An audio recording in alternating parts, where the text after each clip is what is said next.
Ever feel like you are untangling shame over and over again? Hey there, I'm Danielle Zapchenk, and I am so thankful that you are joining me today on the Parable Podcast. Just a warning, if you have little ears around, we are using some adult words today, and I just wanted you to know because you probably don't want to give a vocab lesson later today. You are welcome. Please meet my guest, Growth Track Director Kylie Chrismond. She shares about how she needed to strip away the shame in her own life. When the Lord has prompted me to share, I have never been the only woman in the room struggling with my addiction. Whether there were 8 women in the room or 80 or 800, I have never been the only one. Here's my conversation with Kylie Chrismond.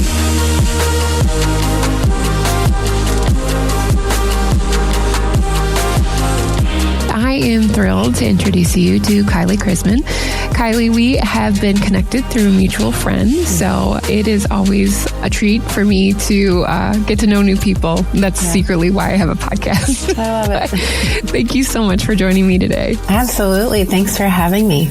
So Kylie, I was recently at this pizza restaurant and they had cards on the table of like, just kind of get to know you conversations, which I think is genius. So of course I laid them all out on the table and took a bunch of pictures. So these are my top 3 that you get access to. If you could work for anyone as an assistant for 1 year, who would that be? Wow. And why? I love this question. The first person that comes to mind is a woman she's a pastor, Megan Fate Marshman. Yeah. She's just so cool. She's a boy mom, dynamic teacher. Yeah. She just loves to have fun. She seems humble. I'm like, let me follow you around and just learn. Yeah. What a fun question. Yeah. Well, mine was, there's a show on Netflix called Everybody Feed Phil. It's Phil Rosenthal. He was the creator of Everybody Loves Raymond, but he is just like joy on screen, and he gets to travel and eat food and talk to people. And I'm like, that sounds like a great job. Yes. So yeah, I have plenty of people I could pick from. I know. I have, now that you say that, I'm like, kind of want to pick somebody who travels the world and needs me to travel with them. Yeah. Would you say you are mentally or physically stronger? Mentally. Yeah. Okay. Without a doubt. I literally just started working out again in the last month for the first time since I had our 3rd son. Okay. So that was 2018. So you want to talk about physically strong? Not at all. I am getting back in there, but mentally I have stayed sharp, I guess, chasing around 4 boys and just juggling changes in life. And I've had to stay mentally sharp. So for sure, my mind is sharper, but hopefully here in the next year, I catch my body up. Yeah. That's my goal. I think the same. I do take an aqua class, aqua aerobics. Oh, yes. Most of the folks are above 65, so I feel real young. I mean, I still remember the days we had to do chin-ups in gym where you pull yourself up. I don't think I could do one, and I felt like I was always going to pee my pants. Yes, and the presidential fitness. When you had to run them, that's probably the last time I ran a mile. Yeah. That's what. Me too. Yeah, that's my level of fitness. Kylie, what would you say is something that you are really passionate about? I'm really passionate about creating a space where people can encounter a relationship with Jesus. Mm-hmm. So whatever it is that has been a roadblock for someone, whether that's church hurt or people or an addiction or just feeling like you're the only person struggling with something. I just love creating a space where people can be authentic, say the real, raw things, and encounter Jesus. Day to day, what do you normally do? You said you're a mom of 4 boys, so I'm sure it's very quiet. What does your day look like? This is the quietest my day has been. Yeah, so we get up, get 4 boys out the door for school. They're all in school for the first time in a decade, all together. So we don't even know what to do with ourselves during the day. Yeah, so it's school, and then I'm on staff at a church here in the northwest suburbs of Chicago, and loving it. I serve as their growth track director. And so just moving people through their growth steps, their journey with Christ. And then it's picking up kids and dinner and juggling all the nighttime activities. We just finished 2 months of our growth track. So I was at the church for our courses 3 nights a week. And that was a blast. We got to see over 800 adults growing intentionally, which was just really beautiful to see what the Lord did there. And then come home and the chaos of bedtime. Yeah, it's loud and it's a lot, but there's a lot of joy. And 4 boys it's a lot of fun. I love being a boy mom. Kind of makes you feel like you're the special girl. I am the special girl. Like, for sure. We don't have a dog. There's no girl dog here. There's no it's just, yeah. I always think, we have a girl and a boy. And so it is similar how we parent, but there's definitely some differences. And I think of how we are raising our son, what we want him to know, how we are, we want him to be masculine, but also have emotions. Yeah, it's like a weird balance and learning. But as he grows, you see those pieces of him. And I'm excited to see where he goes and what he does. Is there something that you're noticing as you parent boys? You're I really want to invest this specifically in them. They're all so different. So that is challenging. I thought we had it figured out with our first, and then our second came along and I realized I know nothing. It's so humbling. We have a couple very strong-willed boys. And so I just keep praying that the Lord would use their stubbornness and their strength for his glory. We talk a lot in our home that in this family, we push back the darkness and we usher in the kingdom of light. And so when there are inevitably fights in my home and disagreements, we talk a lot about kindness, that the words we use would be kind and encouraging, and that they would also usher in the kingdom of light. And you can see that my older two, they're really starting to understand that, especially that there's spiritual warfare around us. There's more happening than just what my eye can see, and talking about who they want to be and who they are. And in this family, they are warriors for the kingdom. And I'm Lord, use their strength and their stubbornness for your glory.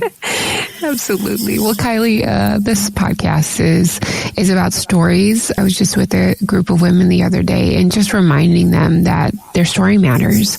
And ultimately, when I hear a story, it helps me build empathy and understanding, and maybe even connect with a piece of my own story where it helps me better understand how God is working in my life. So, Kylie, I would love to hear one of your parable stories today. There's so many. And I've asked the Lord, what do you want me to share? We're in a season where I am untangling shame. And I thought I had shame figured out. That probably sounds silly to people listening, but I really did think that I had this figured out because I had struggled with an addiction to pornography and masturbation from the time that I was 17 until I was 30. And I struggled alone. This was over a decade of my life, trying to understand it, trying to find freedom. I was a pastor's wife this whole time, became a mom. And, and so at each stage, I thought when I get married, when I have kids, then I will be free. And freedom never came. Finally, with our fourth son, I was just so tired. And I thought, oh my goodness, Lord, you have given me 4 boys. You are wild. Why would you do that? Also, just knowing the struggle that I have and times that I had pleaded with the Lord to take this from me. And yet there were so many things in my life that I was unwilling to change. And that year, I became really convicted about being in the Word daily. That immediately made the biggest difference. And then evaluating what I was consuming. So I'm watching, all of these shows that are filling my mind with things, and it's either leading me towards righteousness or it is feeding my flesh. So I'm learning this in real time. And just so much shame, right? For so long, especially because I had attended an evangelical university. I had sat in convocation with 10,000 students. I would hear messages directed at men regarding this issue, but never for women. And so the enemy kept telling me, you are the only one. If anyone else was struggling, someone else would be talking about this. Yeah. And there wasn't anyone else talking about this. So I just kept quiet for a really long time. But finally in 2019, I was just like, all right, Lord, let's try something different. So got in the Word, evaluated what I consumed. I started changing the things I was watching, listening to, and reading. And then I began doing some really hard work of like what led me to this path in the first place. So I was doing active recovery work. Yeah. And then about 9 months into that, decided that I would start a recovery group for other women. I didn't really mean to be leading it. I just was the only person that I knew of struggling with it. And then I met one woman, and then I shared my story from stage, thought I was going to die. And then had a line of women waiting to talk with me and pray with me after I shared my story. It was really beautiful. But through this whole process, the Lord really began just like stripping away shame. And I stood on Romans 8:1. There is now, therefore, no condemnation for those in Christ Jesus. And so I just shared freely. So then fast forward to this season, and here I am, 5 years, free and sober, praise God. And we moved from our church in Indiana to this church in the northwest suburbs of Chicago, which we didn't see coming. Definitely felt the Lord leading. I didn't necessarily want to move. I'm from Indiana. My family's there. I loved our life, but sensed that God was bringing us into a new season. And so we were going to be obedient. And so we got here and we arrived, and I was like ready to go, and just felt this crippling anxiety again, just crushing my chest. Man, this is familiar, but like, why? Yeah. I've already worked through. So what could I be feeling in this moment? So just through a series of conversations, just really casually at the table one day, the new staff was talking, and my pastor was just sharing about a time in his life when he had felt like he took on a lot of arrows and was just breaking those off and kept going, not addressing the wound. And the Lord just really kindly invited him to pause and to rest and to address the wounds that he had taken on. And I just started crying. Like, everybody's eating tacos at this table. It's lunchtime. Like, this is not a serious conversation, really. And like, tears are just streaming down my face. And he was like, oh my goodness, like, this is really resonating with you. Like, are you okay? And I was like, apparently not. Like, I am not okay. And I didn't know that I wasn't okay. So then I ended up connecting with a spiritual director who, I just like word vomited all of this back to him. And he said, wow, it sounds like you're struggling with a lot of shame. And I said, I don't think so. No. Like, let me tell you a little bit about my story, recapped my addiction with him. Oh, I've shared freely from state. I've done this and done that. And I just share boldly, and I don't feel shame about my story. And so I don't think it's shame. And he said so kindly, he was like, well, just because you have put your thumb on shame in one area of your life does not mean that it is not all tangled up in other areas. And it sounds like you're really struggling with it in just like who you are. And I was like, ugh. I don't like that at all. And so we kind of started doing this work. And sure enough, I mean, the Lord just opened my eyes to all of this shame that I had about who I am. Now I'm here in this new place, on staff at a new church, in this new role, new community, new this. And I'm just unsure as to whether or not I'm going to meet people's expectations. I just feel like I'm going to be a constant disappointment. Like, I'm going to show up and they're going to say, oh, we wish that she was more. We wish that we wish she was like this or less like that. And it was crippling. I was paralyzed. And so in the Lord's kindness, he reminded me, there's a story in Mark 5. Jesus delivers the demoniac begs to go with Jesus after he's been healed. And in my mind, I thought, yeah, why not? Because this man is the perfect disciple. He's been radically transformed. Let him go with Jesus and learn. And Jesus says, no, you stay and you go and tell what I've done for you. Like, you have everything you need. And just a big exhale. Like, oh, Lord, how quickly I forgot this lesson that you taught me a few years ago. And now here I am again in need of the same lesson, that I have everything I need. The Holy Spirit is in me. I am a vessel, imperfect, and that's okay. But I put all this pressure on myself to show up and be perfect. And that is never what he was asking of me. He's just asking for this willing participant in his story. Pressure is off. And so I've just spent the last few months like untangling that again, which in a way felt discouraging to be back at what felt like the beginning, learning something that I thought I had already learned. But the Lord really is like transforming really broken pieces of my heart. And I do feel very set free in this season. To just be who I am and to authentically show up, whether I know you or I don't know you, and just to allow the Lord to move the way that he wants to move. Kylie, thank you for, first of all, this is the first time that a woman has shared about this on the podcast. And so I appreciate that. And I think just by what you were saying with the women that were coming forward, it's evident that any sin is always there, but is what you're talking about. It's like the sense of like, I'm the only one that's dealing with it. And that just like spirals us down even closer into shame. Yes. I got a bunch of questions from this. One, you talked about addressing the wound. And when this first started, pornography, addiction, and masturbation, was there something that triggered that within you that you can look back and you're like, okay, this started within me? So when I was 17, my parents started having problems in their marriage. And prior to that, they had led life groups and they had counseled other couples through their marriage crises. Like they would go and sit on other people's couches and help them. So when the instability first started showing in our home, I really didn't have a framework for how to deal with that. So I just started escaping. I always had a boyfriend.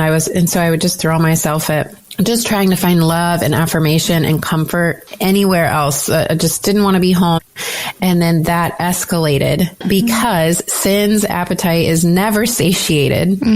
And so the relationships with, a boyfriend, that was never enough. And so I ended up stumbling upon pornography. And then once that happened, it was like such a quick addiction, as addictive as heroin. The same areas of your brain light up. The science it's really, really compelling just how dangerous this is. It's not a casual activity. And so I stumbled into this and then would go in seasons, just for a little bit thinking that I had overcome it, but never really addressing that wound that I had felt abandoned. I felt like my needs weren't important anymore. I felt like I needed to make myself smaller, and I was feeling all of this anxiety. I didn't know what to call it when I was 17, 18 years old. I didn't have anybody to talk to about this. I was really just stuffing everything down. And when we do not deal with all of the things that are bubbling under the surface, you can insert whatever vice of your choosing. It really is just our inability or our refusal to deal with the thoughts and the feelings that are bubbling up inside of us that we don't know what to do with. And then we cope in ways that our brain says, well, this makes us feel good. And this is a temporary relief. And we can't stand this anxiety so long. And so we escape, and that feels good. And then we feel shame, and that actually fuels the cycle. And so we just keep spiraling, keep going further and further. And then we train our brains that the only way to experience relief, because we've worn a pathway, like if you imagine, walking a path through your yard and you walk the same path over and over and over, and there's a reward at the end of that path, that there's always a little dopamine hit. And so you're going to just keep walking and now there's no grass and it's completely worn, and your brain's never going to walk the other path because that's harder and there's other stuff to clear. Forget that. We've already worn this path. And so I just kept walking the path that I had worn down in my brain that when I was stressed or lonely or feeling abandoned or sad or overwhelmed or anxious, insert any negative feeling, my brain said, oh, well, we know how to find relief. Like, we know what brings relief. And at the end of that path was always the same. So I had to retrain my brain, new pathways, and it is possible. Yeah, it is possible. You had said that, your job is to help people on this growth track, and you appreciate the messy. And I mean, that's really, if we look at all of our lives, we're all a bit of a mess. And so how would you say when you felt encouraged, like you're moving forward, it is going in a good direction, but something happens, something triggers, and you get a setback, like you said, the path that you can eventually go down. And so if you have a setback, what would be your encouragement to somebody? Because it feels like, I obviously I can't do it. So I just keep getting set back. It is like exercising a muscle. And so just because we have this one setback, like keep going on the path, on the new pathway that you're trying to forge.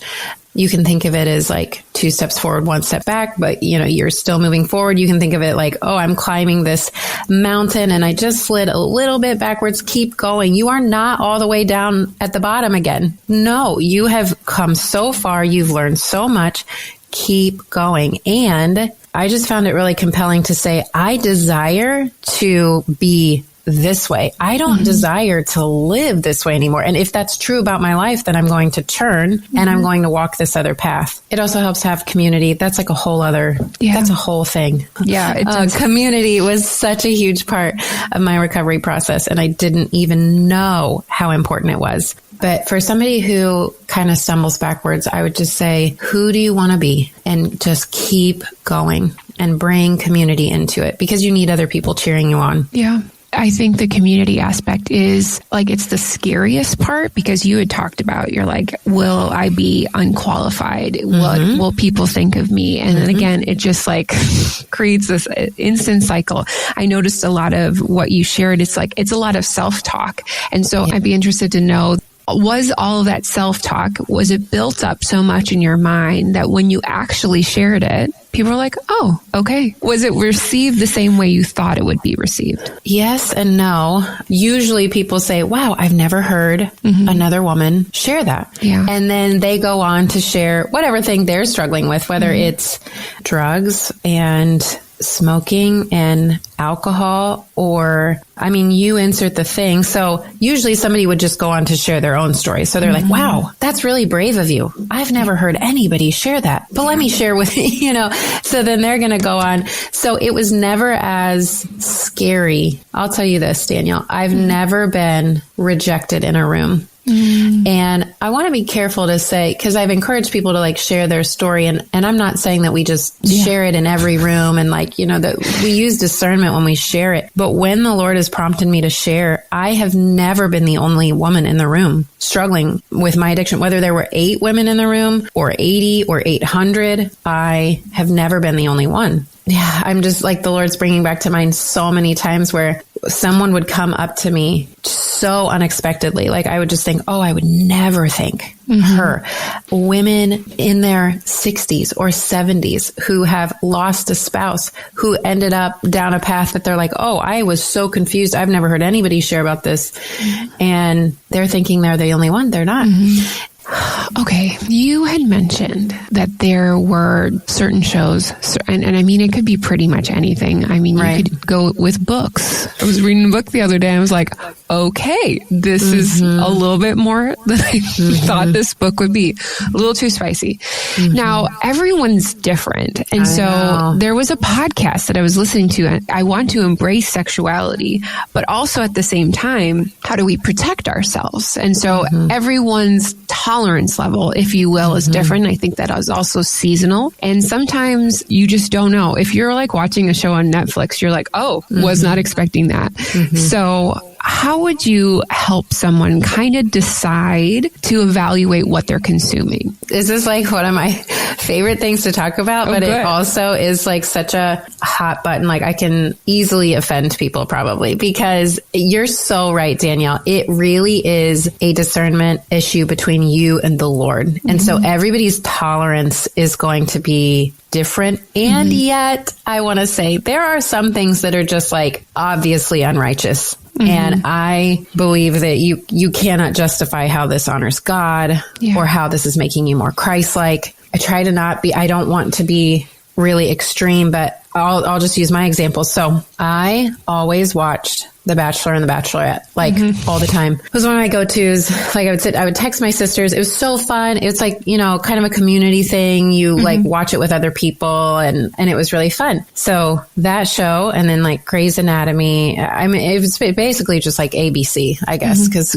Grey's Anatomy, Scandal, like all of these shows. And as I sat down and I started listing out, who do I want to be? Yeah. And what do I want to be true of my life 1 year from now? Well, I wanted to be more Christ-like. I wanted to be in the Word, but that meant I needed to get up early before my boys did, which means I needed to go to bed earlier, which means I didn't really have time for these shows. And these shows were fueling something in me. I'm not saying that I would watch them and then want to go look at pornography, but they certainly were not fueling righteousness, a desire for righteousness. It's very toxic, chaos.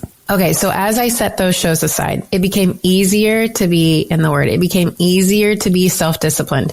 It became easier to just, let's see, I needed to edit my social media. I had to unfollow a lot of like pop culture, right? Because it just wasn't serving me well for where I wanted to go. It was as simple as that. It wasn't serving me well for where I wanted to go. And so I just encouraged people to evaluate. I had a woman come up to me at a conference and she said, I really love my husband. Like, love him. He is so great. He is so handsome. He takes care of us. He provides for us, all these things.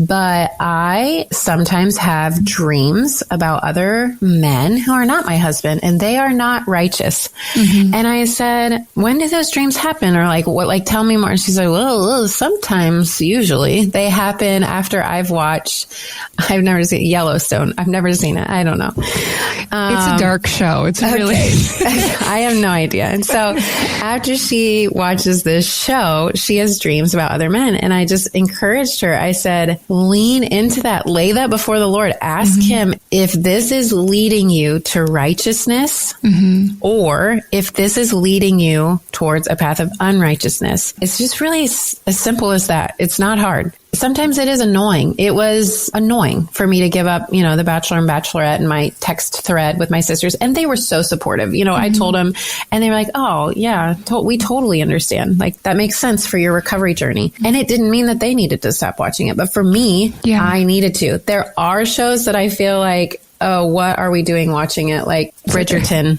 You know, like saw an episode and I was like floored. And then we have parties and themes. And I'm like, wow, I am having a hard time getting past how we are justifying this, how this is leading us to a more Christ-like life. I don't, and so I'll just leave that there. And then people can email I appreciate you sharing that because again, like I said, I think there is a different tolerance level. Like sometimes maybe I'm just like so numb to it. Even like violent shows. My husband came down one time, he came downstairs and he's like, what are you watching? And I'm just like, oh, whatever. Like I have like, no, it doesn't matter. But there are some things that are like super effective of my heart and my soul. And I feel I'm like, oh, I can't even watch the show anymore. It's just, it's too dark or it's just gross. I don't know.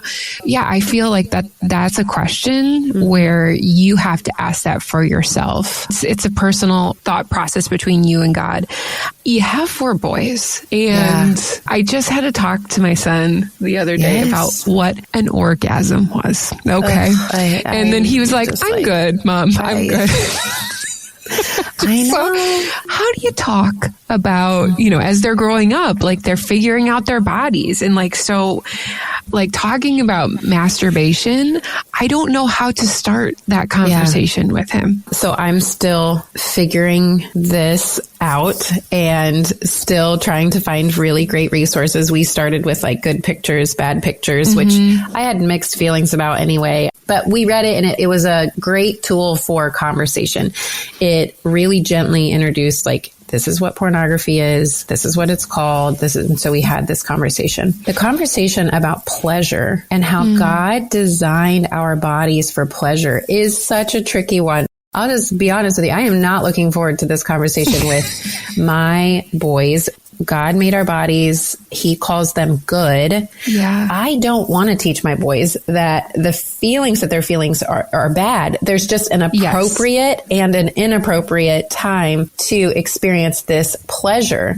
And that the height of that is between a husband and a wife in marriage, and that God means for us to experience pleasure. It's how he designed our bodies. As far as masturbation, this is a really tricky subject because I probably lean more towards not indulging because in my experience, it was tied to pornography. Very rarely was that like a solo act. Although I do know, and I've had many conversations with women who have never looked at pornography, but they say, hey, I struggle with masturbation, but I've never looked at pornography. Walk me through that. I said, really simply, God designed sex between a man and a woman.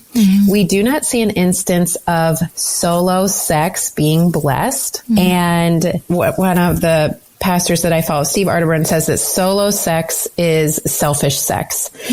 And that took a minute to sit with. I sat with it and I was like, okay, yeah, I see that, especially in marriage. If I'm taking that from my spouse, I really should be talking to my husband about my desire. And that's really between a husband and a wife, you know, the boundaries there. But it has to be open communication. We cannot be secretly doing these things behind our spouse's back. So if this is out in the open, and that's a separate conversation. But so then if we back it up, okay, so we're backing up. Now we're a teenager. If you just freely indulge and you lack self-control outside of marriage, you are going to have a hard time exercising self-control in your marriage. Yeah. Period. And so right now we're building muscles. Right now we are exercising self-discipline because we want to be self-disciplined in our marriage, to be faithful and self-controlled when I am married. Because I thought that marriage would fix that for me and it didn't. Yeah. And I was so discouraged when it didn't. But it was never about that. It was that I lacked self-control. I didn't know how to deny my flesh, how to reroute my desires. The desire is not a sin. What do I do with it on the other side of that? And how can I teach myself that God means for me to delay gratification? Sometimes I need to wait. And that is a good muscle to exercise. And so those conversations with teens, it's hard, but we need to learn self-discipline now. And it's going to make our marriages fuller and richer. It's good. It's a tough one. Thank you so much. And I don't assume that you need to know all the information. And I don't. I would never. I just appreciate you sharing your thoughts. You know, as we wrap, I would love for you to just talk to the woman who is listening, or the man who's listening, whatever thing that they're struggling with right now. They feel alone. They feel like they've piqued like a little bit of interest in maybe like sharing this with someone safe, but they're scared. And so what would be the words that you would share with them, Kylie? I would encourage them to set up a time to tell that trusted person, whoever they have in mind, and to go ahead and tell them, hey, I want to talk to you about something hard. Preface the conversation so that you're accountable to having the hard conversation. And then share freely, knowing that if this really is a trusted and safe relationship, they will be grateful that you shared. My heart does break for the people who share and it was not the right person and they were not a safe place for them. And I would just encourage you to not let that stop you and to find someone, to find a support, a recovery group where people are very receptive to stories. Celebrate Recovery is a great place to start. If you're like, I don't know anyone, I don't know a single person who's safe, who I could share this with, find a local Celebrate Recovery group and share there, or a 12-step program for whatever addiction, and go and share with other people. Saying it out loud is so powerful. That pressure that you're feeling, the hold that it literally feels like a choke hold on you where you cannot speak about it. It begins to lose its power every single time you speak it out loud. Mm-hmm. Keep saying it out loud until it no longer has that choke hold on you. And so I would just encourage you, find somewhere that you can say these words out loud in a safe community. Kylie, this has been, I'm so grateful that I got connected with you. I'm thankful for this story and how God has continually been working in you, and how he still will through other people and their stories. And if people wanted to get connected to you, how can they do that? Yeah, I'm mostly on Instagram. I check my DMs and I'll chat with you there. And so that's where we can connect easiest. I will put all of Kylie's information in today's show notes. Kylie Chrismond, thank you so much for being on the Parable Podcast. Thanks, Danielle. It's been a joy. I was thrilled to have this conversation with Kylie today. I don't know where our guest is going to go with their parable story. And so I really hope that this was thought-provoking for you. It made you think and reassess certain things. And I just appreciate Kylie for going first. If you want to reach out to Kylie, simply visit daniellezapchenk.com for details. And here are 2 reflection questions from our time with Kylie. Number 1, is it time to reevaluate what you are consuming? Maybe that is TV or certain types of books, relationships even, anything that is not righteous for you. Number 2, is there something you can delay gratification to this week? Maybe to benefit your own self-control. And just an easy example of this, for the month of January, our family doesn't buy anything that we don't need. No purchases are allowed on Amazon. We do not go to restaurants or fast food. To them, it is the end of the world. But we did it for the first time last year, and it was great. So is there something you can delay gratification this week? Let's give it up to our editor, my husband, Eric, who does an amazing job on the production of the Parable Podcast. Hey, I know you could spend your time doing so many things, so the fact that you took the time to spend it with me and with Kylie is appreciated. Remember, your parable showcases how God is with you even when things get tangled up. We'll see you back again next week on the Parable Podcast.